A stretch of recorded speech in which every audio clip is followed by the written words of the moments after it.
Olá, pessoal. Estamos mais uma vez aqui para mais uma aula remota.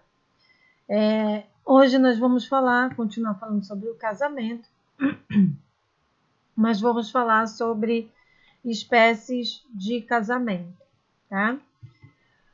O casamento válido.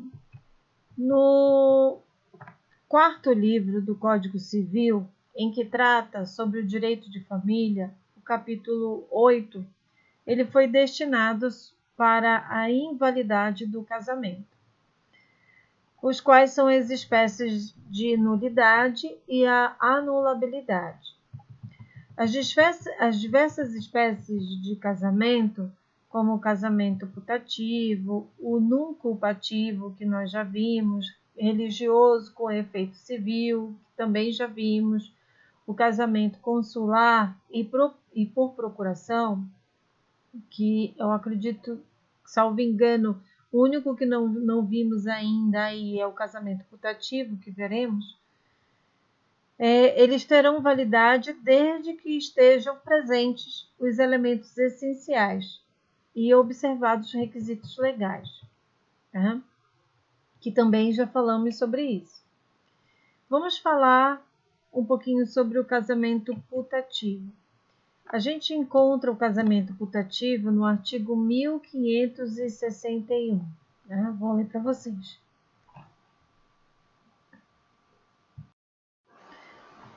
Embora anulável ou mesmo nulo, se contraído de boa-fé por ambos os cônjuges, o casamento em relação a este como aos filhos produz todos os efeitos até o dia da sentença anulatória. Se um dos cônjuges estava de boa-fé ao celebrar o casamento, os seus efeitos civis só a ele e aos filhos aproveitarão.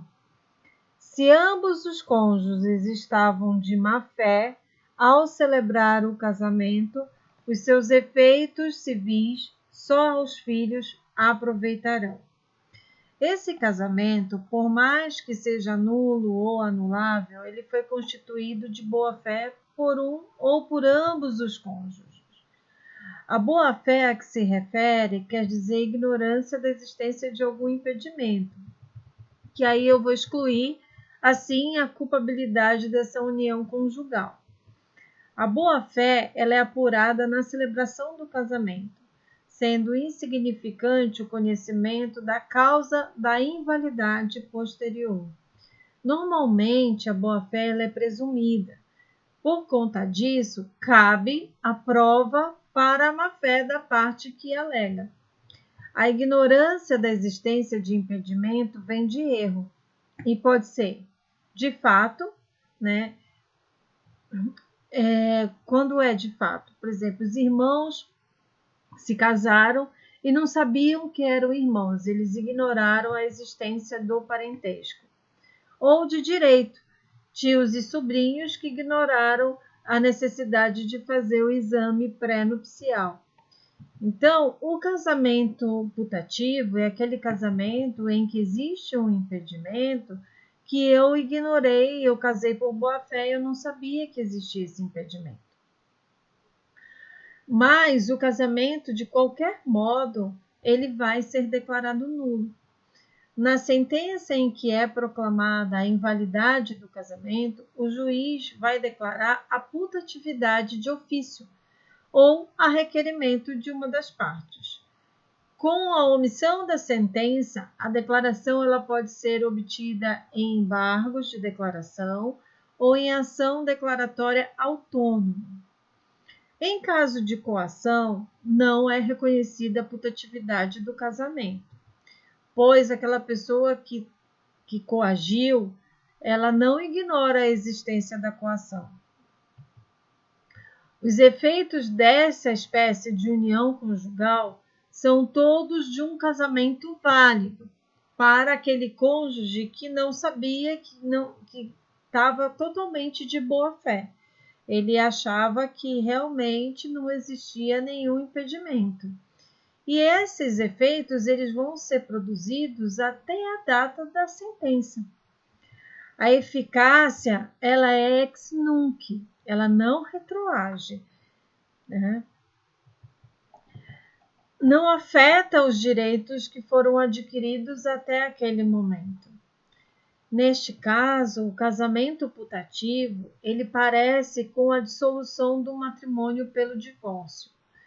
Os efeitos do casamento, eles vão cessar para o futuro, considerando todos os efeitos produzidos até a data da sentença. Muito bem. Vamos falar um pouquinho também sobre a conversão da união estável em casamento. Nós sabemos que hoje a união estável ela é admitida perante a Constituição Federal e perante o Código Civil, e nós já vimos isso, né?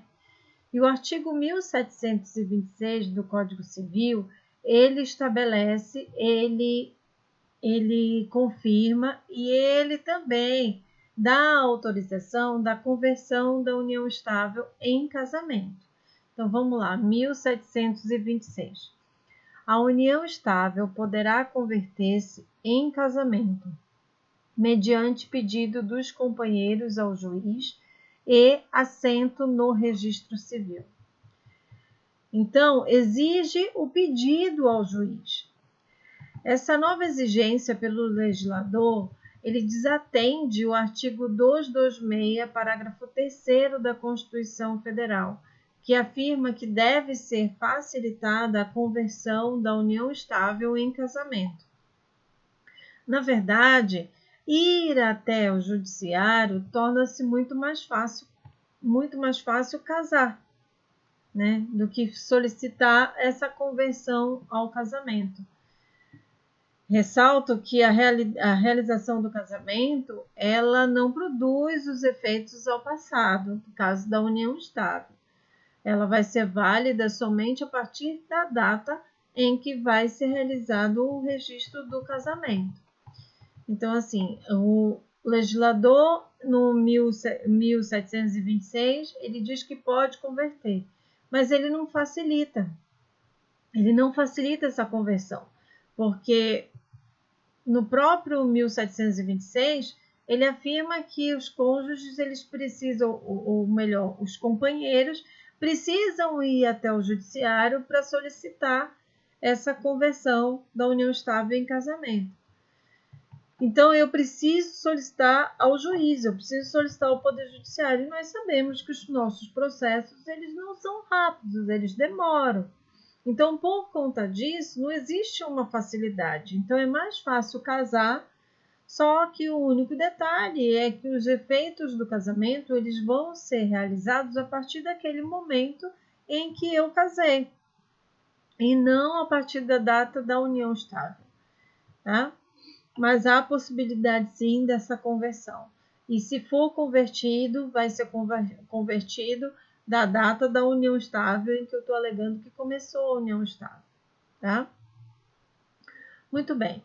Casamento inválido. O capítulo 8º do subtítulo 1º, do título 1º do Código Civil, eles falam sobre a invalidade do casamento, que é a nulidade e a anulabilidade, que também eu posso falar que é a nulidade absoluta ou a nulidade relativa. Ele também fala sobre a inexistência do casamento. Então, são 3 espécies: casamento inexistente, casamento nulo e casamento anulável. Porém, o plano da existência, ele vai anteceder o da validade. Antes de verificar se o ato ou o negócio jurídico e o casamento são válidos, é necessário verificar se existe. Existindo, podem ser válidos ou inválidos. Então, primeiro eu tenho que ver se existe o casamento. Existindo, aí sim eu vou analisar se ele é válido ou inválido. Vamos falar primeiro do casamento inexistente.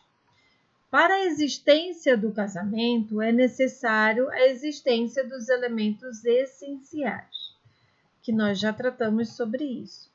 Quais são eles?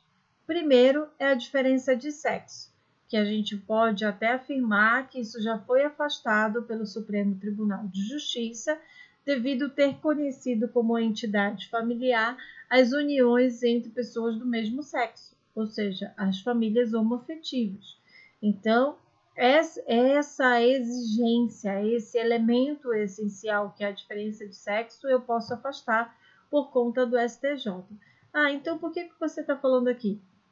Porque as doutrinas, elas citam como um elemento essencial, necessário para o casamento, a diferença de sexo. Porém, existe já o afastamento do STJ, tá? Bom, o segundo elemento essencial para o casamento é o consentimento, que é a vontade das partes no ato da celebração do casamento. Elas vão declarar que elas querem casar. Tá? E o terceiro elemento essencial é a celebração na forma da lei, que é a que nós já tratamos, que é a questão do casamento de portas abertas, com duas testemunhas capazes, não precisa ser parentes, realizada pelo juiz de paz, que é a pessoa competente, e etc. Tá? Muito bem, o casamento ele pode existir, mas não ser válido. A teoria do ato inexistente hoje é admitida em nosso direito, concebida no século XIX. Trata-se de mero fato. Há somente a aparência de um casamento, sendo implícita a necessidade da presença dos elementos essenciais, que acabamos de citar. Não há nulidade sem texto legal, pois as hipóteses de identidade de sexo, falta de consentimento e ausência de celebração não constam na legislação. Ato inexistente para o mundo jurídico quer dizer um nada. Caso haja celebração e lavratura do assento, será necessária a propositura de ação para o cancelamento do registro. Há necessidade também de ação se for exigida a produção de provas do fato alegado, com hipótese de ausência de consentimento. O reconhecimento da inexistência não está sujeito à prescrição ou decadência, pois pode ser admitido a qualquer tempo o reconhecimento de inexistência. Não importa o tempo. Então, não existe decadência e nem prescrição para eu reconhecer a inexistência de um casamento. O casamento inexistente, ele não pode ser declarado putativo, né? A gente já viu, acabou de ver o putativo. O putativo é aquela situação em que um dos cônjuges ele está de boa fé, ou ambos os cônjuges, porque ignoram o impedimento. Não é isso que é o casamento inexistente, tá? Não deve ser confundida a falta de consentimento com o consentimento viciado, quando ocorre a coação. Quando ocorre a coação, o casamento ele existe, mas ele não é válido, ele pode ser anulável. Também não se confunde a falta de celebração com a celebração feita por autoridade incompetente, né? Com a autoridade incompetente, o casamento ele é inexistente, mas ele é inválido, né? Ele é anulável, conforme o artigo 1550, inciso 6º do Código Civil. O 1554 do Código Civil, ele afirma que o celebrante, se o celebrante não for juiz de casamento, o casamento ele é inexistente. Vamos ver lá o 1554.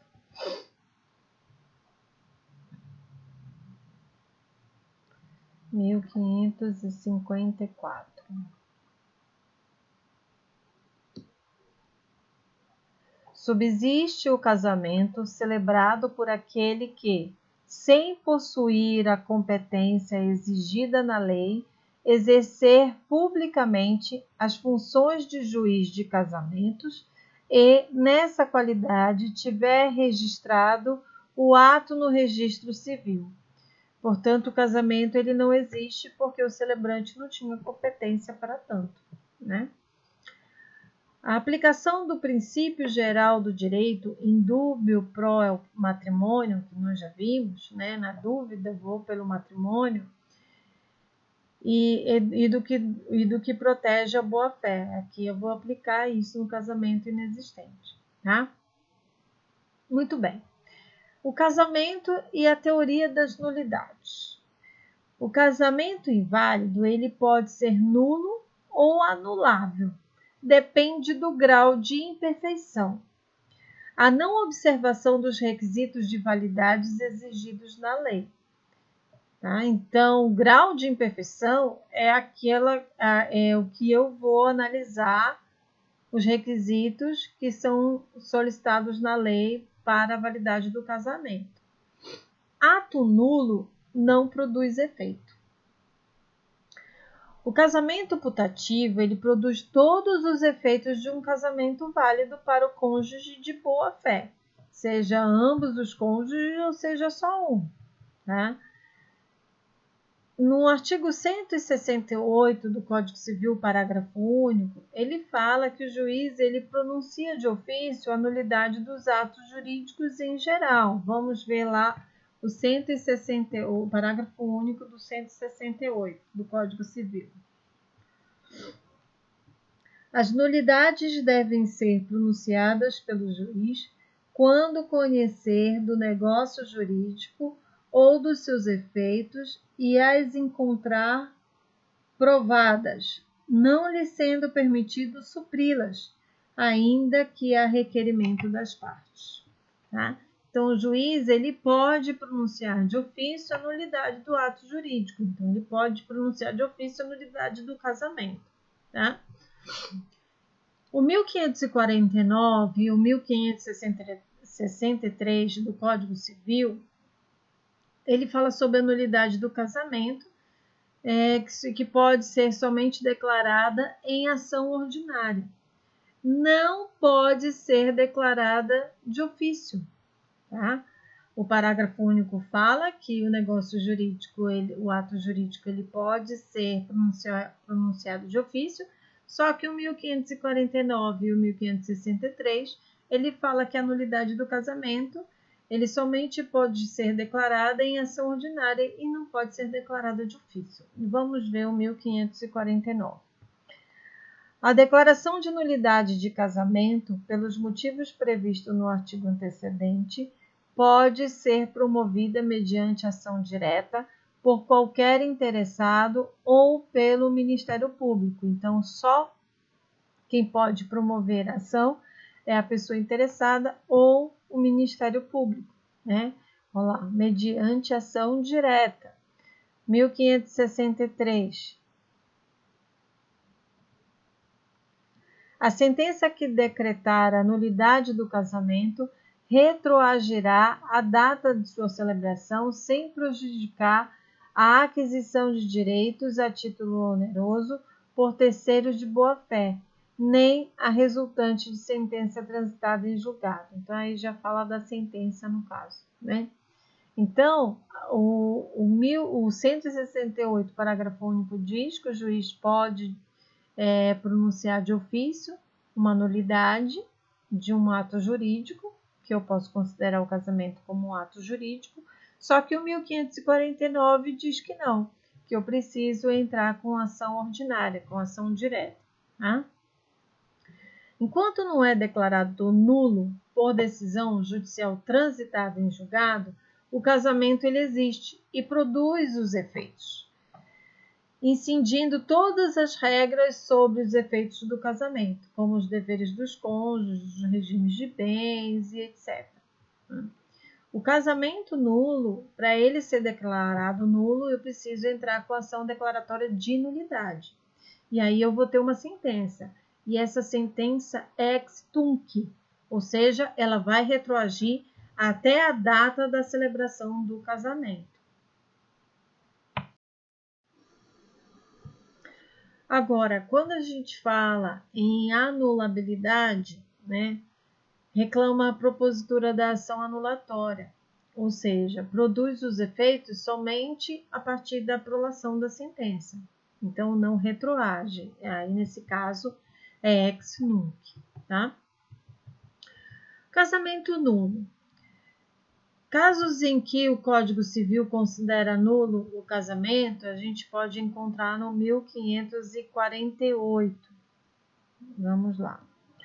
É nulo o casamento contraído por infringência de impedimento. Então, a única hipótese em que o casamento ele torna-se nulo é no caso de infringência de impedimento. E os impedimentos nós já vimos na aula passada, eles estão previstos no artigo 1521 do Código Civil, tá? Bom, e o 1563, ele fala sobre a nulidade desde a celebração do casamento, porque o impedimento ele já havia, né? Os bens que haviam se comunicado retornarão ao antigo dono, porque o impedimento já havia, já acontecia no ato da celebração do casamento. Vamos lá no 1563. A sentença que decretar a nulidade do casamento retroagirá a data de sua celebração, sem prejudicar a aquisição de direitos a título oneroso por terceiros de boa-fé, nem resultante de sentença transitada em julgado.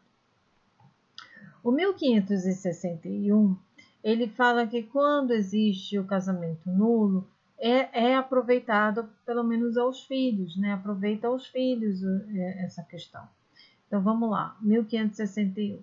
Embora anulável ou mesmo nulo, se contraído de boa-fé por ambos os cônjuges, o casamento em relação a estes, como aos filhos, produz todos os efeitos até o dia da sentença anulatória, né? Então, mesmo que o casamento seja decretado nulo, os filhos eles não vão ser atingidos quanto a isso, tá?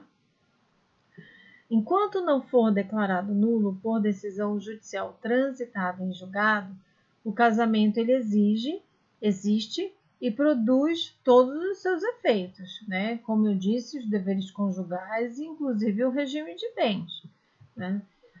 O que seriam os deveres conjugais? Nós já falamos sobre isso, né? Inclusive, eu posso até incluir aí a relação sexual, que é um dever conjugal, tá? Então, enquanto ele não for declarado nulo, existe a obrigatoriedade de eu continuar exercendo os meus deveres conjugais. O 1549, ele fala sobre a decretação de nulidade. Vamos lá.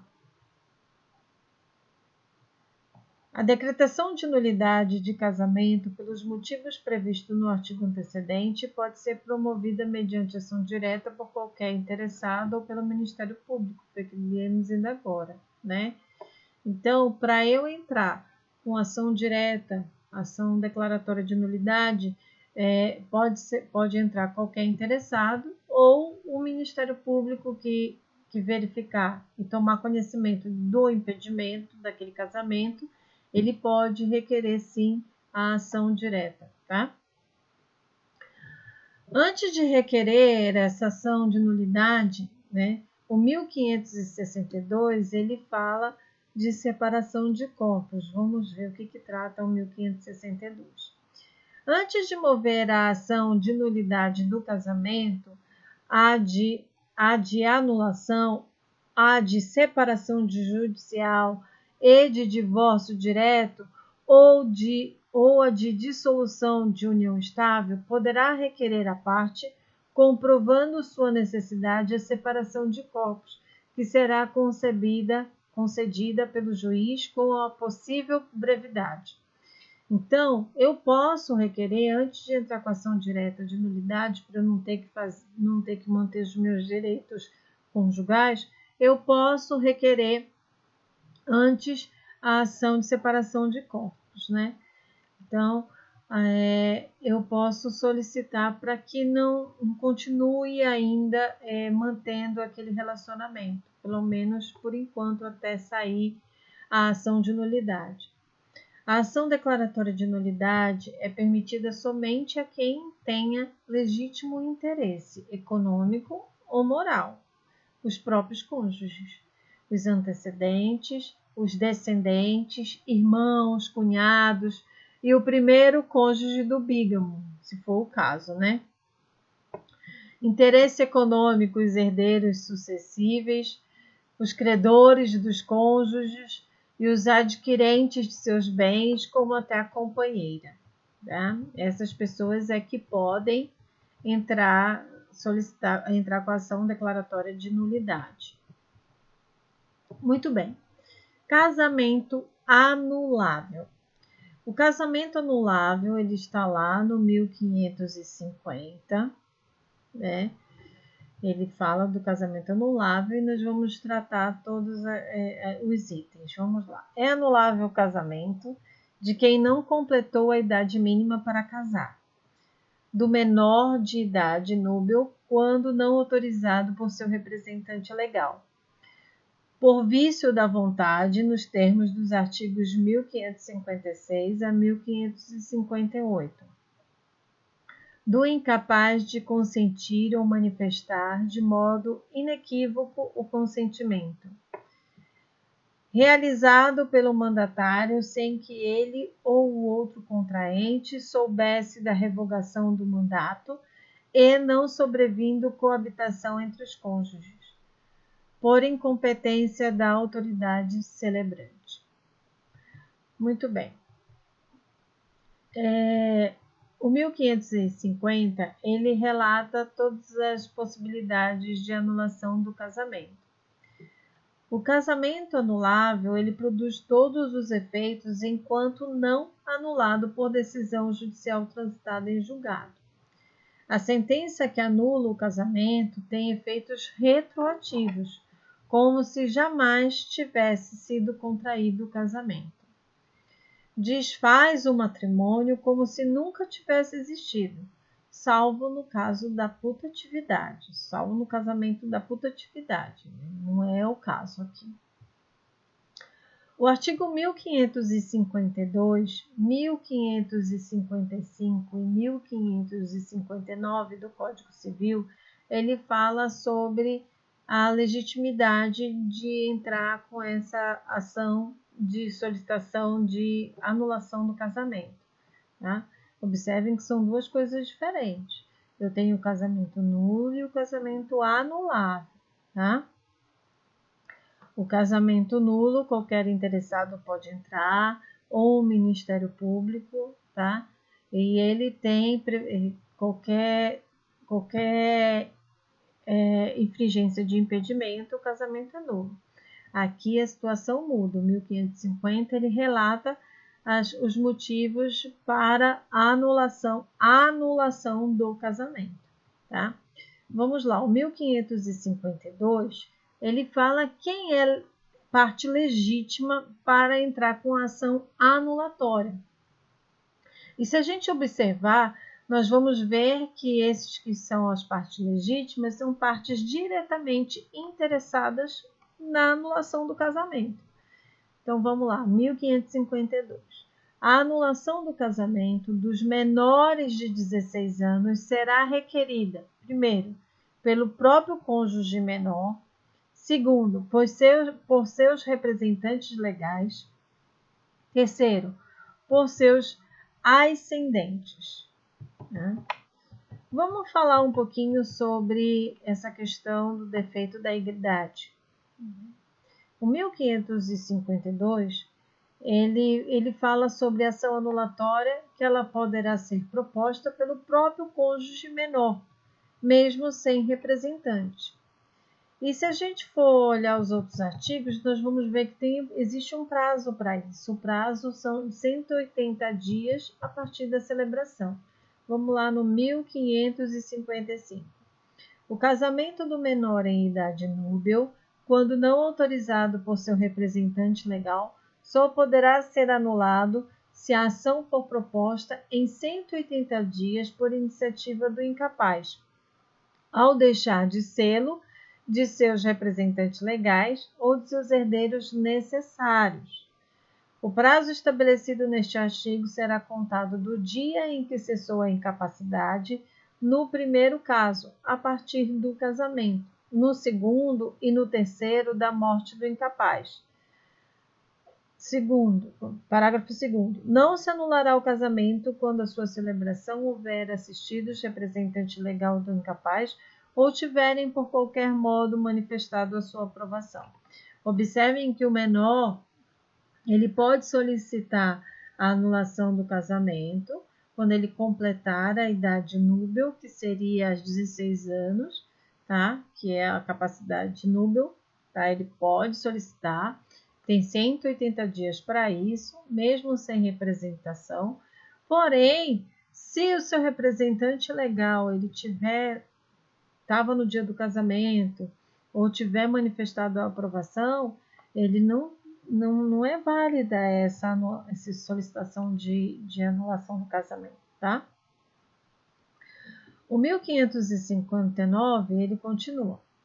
Somente o cônjuge que incidiu em erro ou sofreu coação pode demandar a anulação do casamento, mas a coabitação, havendo ciência do vício, valida o ato, ressalvadas as hipóteses dos incisos 3 e 4 do 1557.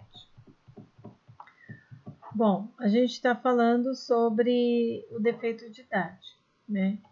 Então, assim, caso a ação ela seja ajuizada pelos representantes legais ou os ascendentes do menor, quando ele atingir a idade mínima, ele pode confirmar o casamento, que a idade mínima é 16 anos, e esse efeito vai ser retroativo, desde que não tenha sido transitada em julgado a sentença de solicitação de anulação, né?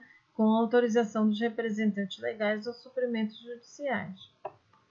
O 1553, ele fala sobre essa complementação. O menor que não atingiu a idade núbil poderá, depois de completar, confirmar seu casamento com autorização de seus representantes legais, se necessária, ou com suprimento legal. Então, se for necessário que ele ia até o Poder Judiciário para pedir suprimento judicial para autorizar o casamento, ou até mesmo os representantes legais autorizarem, tá? Só que aí tem um detalhe. Aí a gente vai lá no 1641, inciso 3º, porque se caso isso vier a acontecer, eles são obrigados a casar no regime de separação total de bens. 1641, inciso 3º. Vamos lá.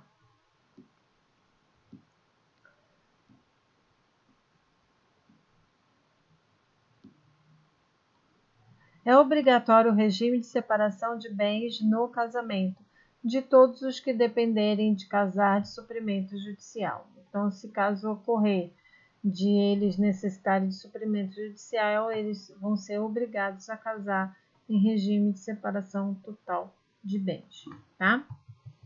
Bom, o 1560, parágrafo 1º do Código Civil, ele fala também da questão dos representantes legais ou ascendentes dos menores, da data em que atingir a idade mínima, né? 1560, parágrafo 1º. Extingue-se em 180 dias o direito de anular o casamento dos menores de 16 anos, contado o prazo para o menor do dia em que perfez essa idade e da data do casamento para os representantes legais ou os seus ascendentes, né? Então, assim, quando é que eu posso entrar com ação anulatória referente aos menores de 16 anos? A partir do momento em que ele atingir a capacidade núbil, que é 16 anos, ele precisa entrar com essa ação anulatória. Ele tem 180 dias para entrar com essa ação anulatória. Caso, isso para o menor, tá? Para o próprio cônjuge menor. Agora, para os representantes legais ou os ascendentes, eles podem entrar com essa ação a partir da celebração do casamento. Eles têm 180 dias para entrar com o pedido de anulação desse casamento. Então, são prazos iguais, porém em situações distintas. Tá? Para o menor, o cônjuge menor, começa a contar o prazo de 180 dias a partir do momento que ele completa a idade núbil.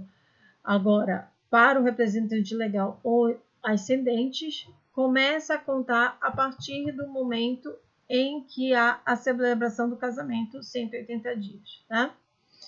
Muito bem. Antigamente, existia a situação de imposição ou cumprimento de pena ou gravidez, que o 1520, que a pessoa ficava extinta da punibilidade caso a pessoa casasse com a pessoa que tentou cometer o crime, no caso, né? Existia essa hipótese. Só que aí a lei 11.106 de 2005, ela revogou o artigo 107 do Código Penal, o inciso 7º do artigo 107º do Código Penal. Ele revogou. Então, hoje, por mais que exista essa questão de eu casar com a pessoa que tentou cometer um crime comigo, que tentou uma tentativa de homicídio, né? Por mais que exista essa situação, eu não vou ser extinto de ser julgado, não vou ter a extinção da minha punibilidade, eu vou ter que cumprir a pena de qualquer forma, tá? Bom, o 1551, ele fala, vamos lá, não se anulará por motivo de idade o casamento que se resultou de gravidez, né? Que resultou gravidez. Então, se o casamento houve gravidez, por mais que seja menor, eu não vou anular esse casamento, tá? Caso o casamento seja anulado por defeito de idade, podem casar novamente quando atingirem a idade mínima para casar, por 16 anos com autorização do representante legal ou por suprimento judicial, tá? Muito bem. A outra hipótese é a falta de autorização do representante legal. Na falta de autorização dos pais ou do representante legal, eu posso entrar com ação anulatória, que nós acabamos de falar, ele vai ter 180 dias para solicitar a anulação do casamento. O prazo começa a contar do dia que cessou a incapacidade, que é idade núbil, e a partir da data do casamento.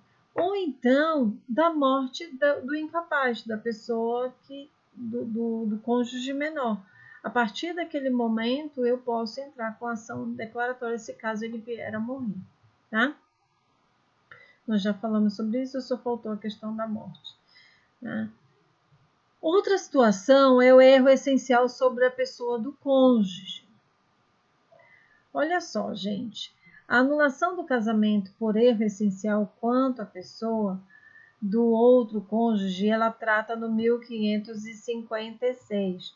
O casamento pode ser anulado por vício de vontade se houver, por parte de um dos nubentes, ao consentir erro essencial quanto à pessoa do outro.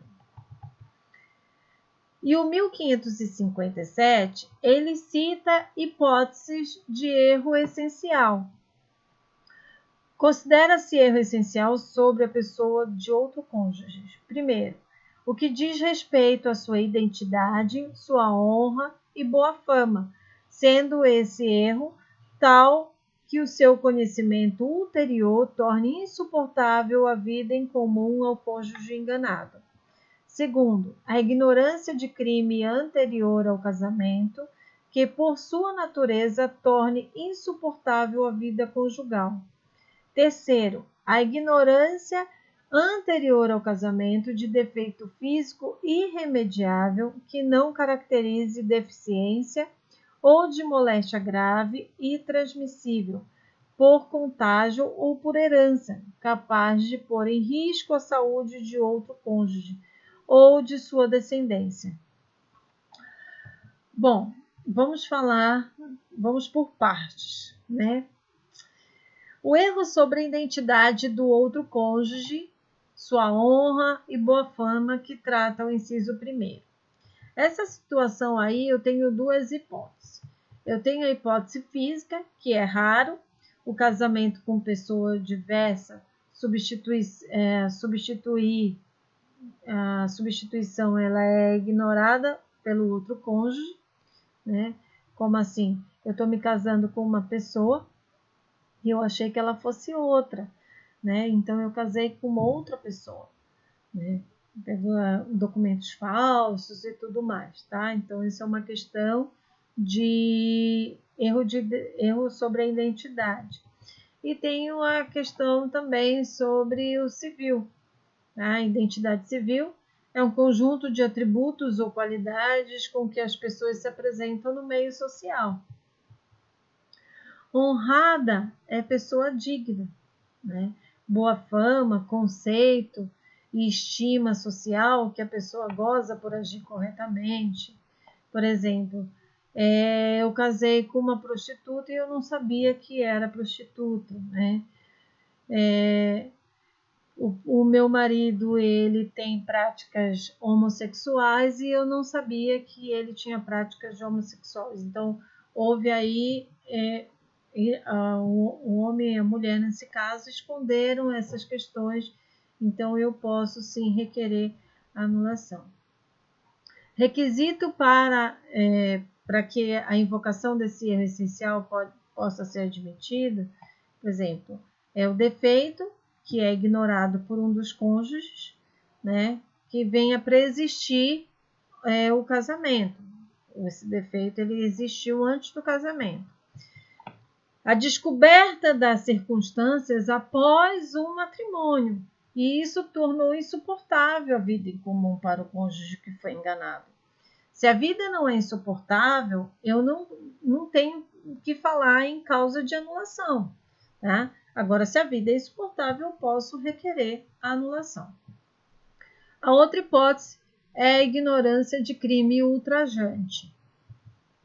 O crime ele tem ocorrido antes do casamento e, por sua natureza, torna-se insuportável a vida conjugal, que é o que trata o inciso 2º do Código Civil. Eu não sabia que o meu marido tinha cometido um crime e tomei conhecimento depois de casada e eu não quero viver com isso. Para mim está insuportável viver com essa situação, então eu posso requerer a anulação do casamento. Outra situação é defeito físico irremediável e moléstia grave, que trata o inciso 3º. O que impede a realização dos fins matrimoniais, muitas vezes. A deformação de órgãos genitais pode ser uma hipótese, tá? A moléstia grave, para caracterizar o defeito, ela deve ser transmissível por contágio ou por herança. Exemplo é o portador do vírus HIV.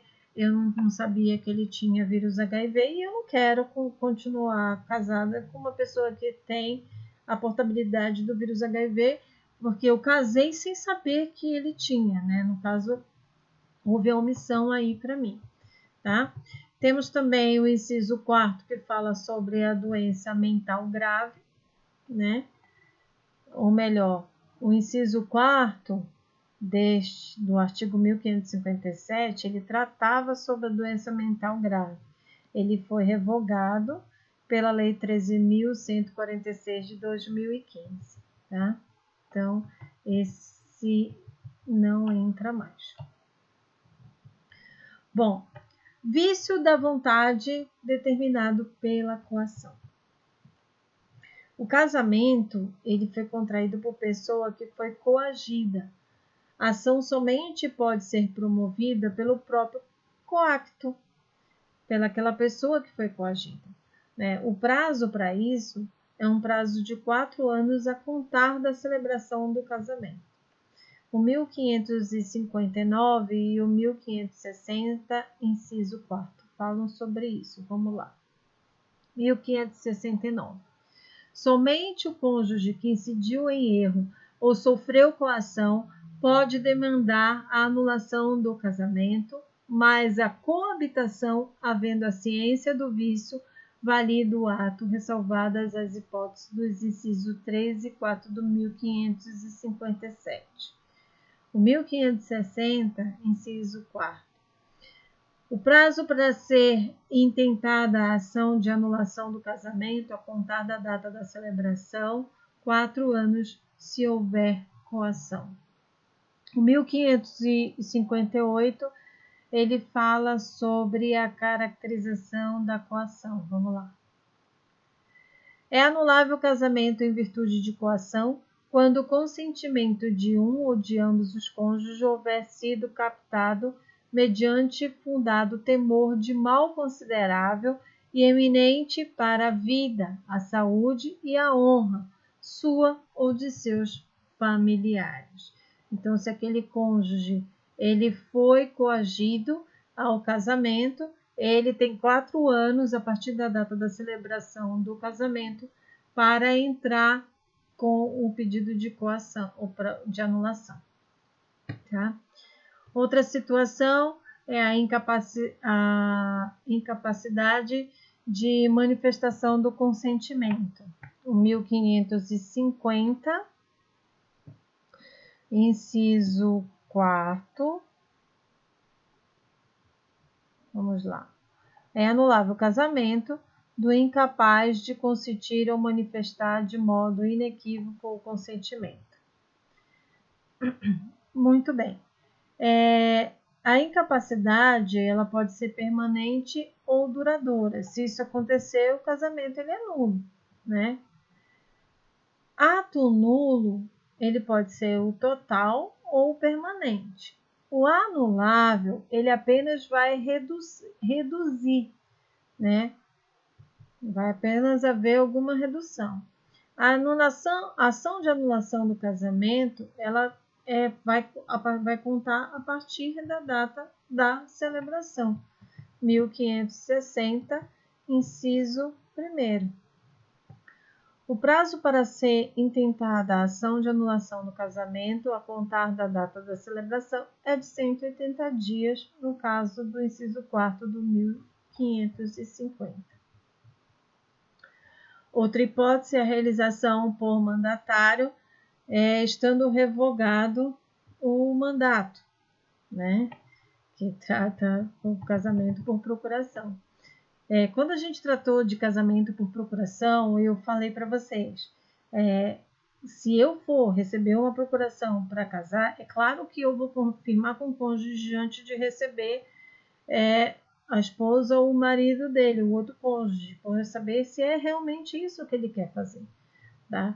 Digamos que a pessoa tenha revogado a procuração e eu não estou sabendo. Então, o ideal é que a pessoa que recebeu a procuração é que entre em contato para ter certeza que é aquele que ele quer receber, que ele quer que seja confirmado aquele casamento, tá? Bom, a outra hipótese é a celebração por autoridade incompetente, tá?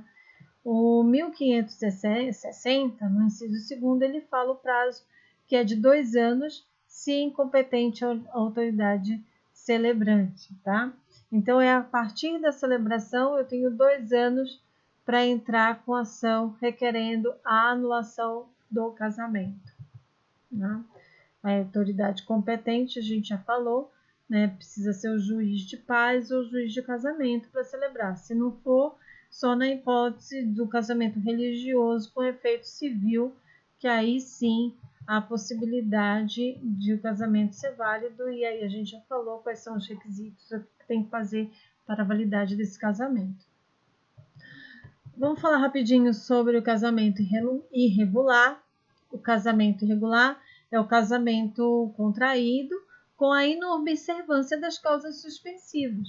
O casamento ele não é nulo, tá? E nem anulável, ele é irregular.